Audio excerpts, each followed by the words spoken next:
Salut tout le monde, c'est Niels. Il y a une citation qui m'a beaucoup inspiré pour réaliser cette vidéo aujourd'hui. C'est un berger du Mali qui a dit « Tu as la montre, moi j'ai le temps ». Vous savez, dans notre société moderne, dans notre société occidentale, notre rapport au temps, je trouve qu'il n'est plus vraiment salutaire. On observe une véritable accélération du rythme de vie. Aujourd'hui, tout va beaucoup plus vite. Et l'accélération, elle est partout. Par exemple, il y a une accélération du débit des informations. La connaissance, elle est maintenant à portée de main. Notre environnement, il est gorgé de stimulation et on est bien loin du calme de la nature. Il y a le bruit des voitures, les notifications sur notre téléphone, les publicités, les coups de téléphone, ça s'arrête même plus. Et on est de plus en plus connectés. On parle maintenant de l'immédiateté de l'information. Vous savez, une nouvelle information, elle peut faire le tour de la planète en seulement quelques minutes. Il y a une accélération des moyens de communication. Avec les réseaux sociaux ou par téléphone, on communique à toute allure. Il suffit juste de quelques clics pour envoyer un message. Il y a une accélération dans notre rapport à la nourriture. Notre vie, elle est parfois tellement remplie qu'on n'a même plus le temps pour apprécier un repas ou pour prendre le temps de cuisiner un bon repas. D'ailleurs, il y a plusieurs petits malins qui ont eu la bonne idée d'inventer les fast-food. Le résultat, on mange encore plus vite, quoi. Donc voilà, force est de constater que le monde moderne, il est en perpétuelle accélération. Et quel que soit le domaine, tout va de plus en plus vite. On est vraiment dans une société de la vitesse. Aujourd'hui, on peut observer que les gens, ils ont des journées de plus en plus remplies. Ils ont tellement de choses à faire. Et avec ça, ils ont tellement de choses à faire qu'ils sont obligés de courir. Et le petit souci, c'est que avec cette accélération du rythme de vie, on a tendance à manquer de temps. Et quand on manque de temps, on doit courir. Alors on court de tous les côtés et on fait ça en dépit de nos propres rythmes intérieurs. En effet, notre rythme de vie extérieur n'est pas toujours en harmonie avec notre rythme biologique intérieur. On néglige trop souvent nos besoins de relaxation et de détente. On néglige trop souvent notre paix intérieure. Et quand nos journées sont trop remplies, on devient des robots. Vous savez, toute la journée on court. Et à force de courir et de devenir des robots, on ne peut même plus écouter nos élans intérieurs puisqu'on se noie dans les choses à faire. Tellement de choses à faire. En effet, il y a beaucoup de gens qui sont aujourd'hui littéralement prisonniers derrière des barreaux de fer. Tellement de choses à faire, c'est un jeu de mots, mais voilà, on a tellement de choses à faire qu'on est prisonnier derrière toutes nos responsabilités. Et voilà, ces gens-là, ils n'ont même plus un seul moment de répit. Et avec ce manque de temps pour soi, on se coupe de la spontanéité, on se coupe de notre intérieur, on se coupe du silence, on se coupe de la paix intérieure. En plus de ça, on n'a jamais appris à prendre soin de notre monde intérieur. C'est pas à l'école qu'on nous parle de spiritualité ou de développement personnel. Et c'est bien dommage parce que tout commence à l'intérieur de soi. J'aurais tellement aimé apprendre ça à l'école. Notre monde extérieur est toujours le reflet de notre monde intérieur. C'est-à-dire que la qualité de notre monde extérieur, nos relations, notre profession, nos conditions de vie, dépendent toujours de la qualité de notre monde intérieur, de nos pensées, de notre état d'esprit. Quand on prend conscience de cela, on commence à changer un peu notre façon d'être. On commence à prendre le temps pour mieux se connaître. Mais pour cela, encore faut-il avoir du temps pour soi. Et parfois, c'est beaucoup de temps qu'il nous faut. En effet, pour faire le ménage dans notre monde intérieur, pour faire le ménage dans notre intérieur, c'est un travail qui demande beaucoup d'introspection. Et l'introspection, elle est plus facile. C'est plus facile de la trouver dans le silence. C'est William Hart qui disait « Il est impossible de voir le fond d'une eau profonde quand l'eau est agitée. L'introspection requiert un esprit calme, libre de toute agitation. Pour aller aux profondeurs de soi, il faut trouver le silence, il faut trouver le calme, il faut pouvoir cultiver un mental qui soit calme, qui soit silencieux. Donc voilà, vous comprenez maintenant qu'avec une vie trop remplie et trop agitée, ça peut être difficile de trouver le silence pour creuser en soi. Mais voilà, moi je pense qu'il est temps de ralentir un peu. Et aujourd'hui, on peut observer que les choses ont beaucoup changé. Et oui, les choses elles changent parce qu'il y a de plus en plus de personnes qui reviennent aux véritables valeurs. Les gens ils s'intéressent au développement personnel. Mieux encore, les gens ils prennent conscience de tout ce qu'il y a de superficiel dans nos modes de vie. En fait, ils délaissent peu à peu le matérialisme pour revenir au spirituel. Ils délaissent la quête du toujours plus pour revenir à la simplicité. Et bien sûr, quand je dis ça, je ne dis pas qu'il faut pour autant rejeter le monde moderne, notre monde occidental. Aujourd'hui, on baigne dans un confort qu'aucun de nos ancêtres n'avait connu auparavant. La technologie et le progrès, elles nous facilitent la vie. Mais je pense qu'on est dans une période de transition. Voilà, pendant longtemps, on s'est concentré sur l'essor économique et pas assez sur l'épanouissement de l'humain. On voulait toujours plus, on a voulu apporter plus de confort, plus d'inventions et de nouvelles découvertes technologiques. Mais aujourd'hui, on veut se concentrer sur l'épanouissement de l'humain. Aujourd'hui, il faut renverser la tendance. On doit revenir un peu plus à la sagesse, à la compréhension de l'homme, à la compréhension de comment on peut trouver plus de bonheur, de bien-être. Et pour ça, il faut revenir un peu à la sagesse. Il faut se libérer un petit peu de toujours l'essor, toujours plus, toujours plus. Donc voilà, moi je pense que le temps il est venu de remettre un peu plus de sagesse dans notre monde. Et beaucoup de gens, ils ont pris conscience de cela. Les gens, ils en ont marre de la vitesse. Ils veulent plus courir. Ils veulent trouver plus d'espace dans leur quotidien. Ils veulent des petits moments de silence. Ils veulent des moments pour soi. Rappelez-vous, c'est dans le silence qu'on peut creuser en soi. Et c'est dans le silence qu'on peut creuser en soi, trouver un petit peu les petits schémas répétitifs qui nous embêtent. Vous savez, on a tous des petits diables en soi. Mais pour pouvoir se libérer de ces diables et trouver plus de paix intérieure, il faut déjà avoir du temps pour soi, il faut pouvoir avoir de l'espace dans sa vie pour pouvoir regarder à l'intérieur de soi. D'ailleurs, ce désir de ralentir, il a aujourd'hui donné naissance à un véritable mouvement slow. Aujourd'hui, on entend parler de ça un peu partout. On parle du slow living, slow food, on parle même de slow sex. En gros, les gens, ils en ont tellement marre de la vitesse qu'aujourd'hui, ils ont carrément créé un mouvement, le mouvement slow. En gros, le slow living, c'est un état d'esprit qui nous invite, simplement à ralentir, à apprendre à apprécier la vie avec plus de douceur, et apprécier l'instant présent et prendre le temps de vivre.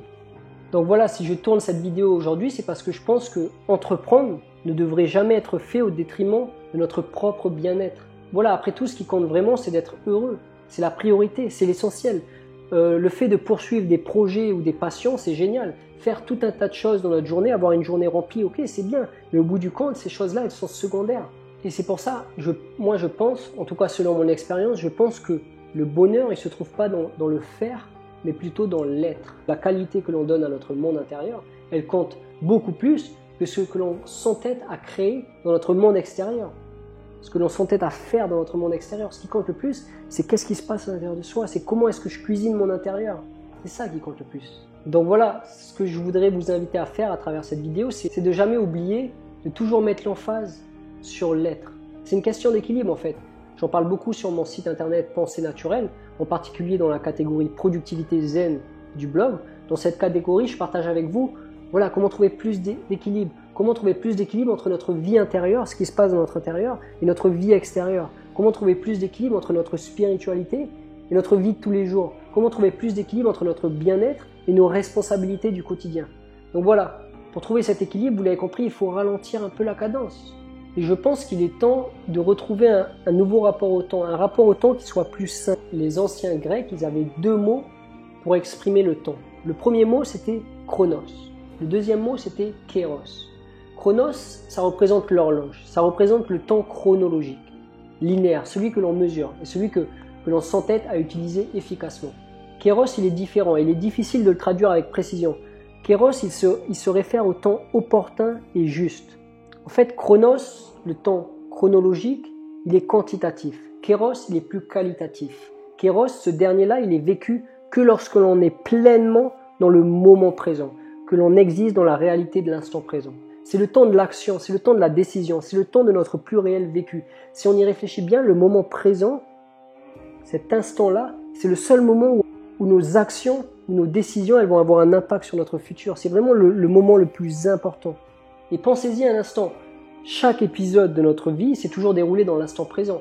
Et lorsque le futur arrive, c'est toujours sous forme du présent. Kéros, c'est ce qu'il y a de plus réel. Et à côté de ça, chronos, le temps chronologique, c'est un concept inventé par l'être humain pour appréhender les changements du monde. Seul l'humain est capable d'utiliser une montre. Je ne sais pas, essayez de demander l'heure à votre chien. Et s'il pouvait parler, voici ce qu'il vous répondrait. Il est maintenant, tu veux qu'il soit quand ? Il n'y a pas d'heure, il est maintenant. Mais voilà, bien sûr, le temps chronologique, il joue un rôle important. Le temps, il nous aide à structurer notre pensée, notre vie quotidienne. Sans lui, on serait comme des singes. Grâce au temps, on peut apprendre du passé et on peut aussi apprendre de nos erreurs. Et voilà, grâce au temps, on peut imaginer notre futur et on peut créer nos rêves, on peut créer des projets. Mais voilà, aujourd'hui, je pense qu'on a perdu l'équilibre. Aujourd'hui, une grande partie de nos stress et de nos petits malheurs, elle s'explique par le fait qu'on vit un peu trop dans le temps et pas assez dans l'instant présent. C'est Sénèque qui disait « Nul n'est malheureux seulement à cause du présent ». Je vous invite vraiment à réfléchir à cette phrase. Mais aujourd'hui, j'ai l'impression qu'on est devenus des fuyards. En tout cas, selon mon expérience, j'ai l'impression qu'on fuit continuellement le présent. Bien que notre corps physique soit toujours dans le présent, notre mental, lui, il est partout. On est toujours préoccupé par nos réussites, par nos échecs passés, ainsi que par les défis et les opportunités à venir. C'est un peu comme si on était constamment écartelé de part et d'autre. Il y a une partie de nous qui est tirée vers le passé, il y a une autre partie de nous qui est tirée vers le futur, il y a une partie de nous qui essaye d'être dans le présent, et avec ça, C'est évident qu'on ressent du stress et de la pression. Notre mental, il est partout. Et pourtant, on l'a vu, seul le moment présent existe. C'est là que c'est le moment opportun, c'est le moment juste, c'est le moment de l'action, c'est le moment de la décision. Et tant que notre mental il est écartelé partout, ben là, on va connaître du stress, c'est normal. Donc voilà, c'est un petit peu comme sur cette image. Vous savez, on a un concept qui a été créé par l'homme, c'est le temps chronologique, qui a une utilité parce qu'il nous aide, comme on l'a vu, à planifier notre futur, mais aussi à apprendre de notre passé. Mais le problème, c'est qu'aujourd'hui, on vit trop dans le temps, on vit trop dans Chronos, on vit trop dans notre tête. Et on a oublié le présent, l'instant présent, qui est le plus important. Aujourd'hui, on passe notre temps à courir après un train. On court après celui du futur, on court après le train du passé. Pourtant, le premier, il n'est pas encore arrivé et le deuxième, il est déjà parti. Le seul vrai train, c'est celui du moment présent, c'est là. Pourquoi ne pas monter dedans? Le bonheur, la sérénité, la paix intérieure, tout ce qu'on recherche, ils peuvent être trouvés nulle part ailleurs que dans le train du moment présent. Donc voilà, je pense qu'il est temps d'arrêter de tourner autour du pot et de se perdre dans le superflu. Il faut revenir aux choses plus importantes. Qu'est-ce qui se passe dans mon intérieur? Qu'est-ce qui se passe ici dans l'instant présent? Comment je me sens là, dans l'instant présent? Est-ce que je suis en paix? C'est ça qui est le plus important. Et c'est pour ça, je pense qu'il est urgent de ralentir et d'aller vers plus de simplicité. En ralentissant et en purgeant nos vies de tout ce qui nous encombre, on peut enfin s'abandonner à l'instant présent. Et par la même occasion, on peut aussi plonger au cœur de nous-mêmes. On peut regarder à l'intérieur de soi, on peut se rendre compte de toutes ces mauvaises choses qui nous embêtent, toutes ces pensées un petit peu négatives. On peut apprendre à trouver plus d'espace avec ces pensées, on peut faire un travail intérieur pour trouver plus de paix, de bien-être et tout ça, ce qu'on recherche vraiment après tout. Donc voilà, c'est déjà la fin de cette vidéo. Je suis content d'avoir partagé ça avec vous. En tout cas, moi, c'est quelque chose qui me parle beaucoup. Vous savez, moi, j'étais quelqu'un qui voulait toujours faire plein de choses, qui courait partout et tout ça. Mais aujourd'hui, j'ai vraiment appris à arrêter de me focaliser sur le superflu, à apprendre à aborder la vie avec plus de tranquillité, de douceur. Parce que le plus important, en tout cas selon mon expérience que j'ai réalisée, c'est pas tant ce que je fais. Cette vidéo que je suis en train de faire, ok, ça me fait plaisir, je suis content de le faire, mais c'est pas le plus important pour moi.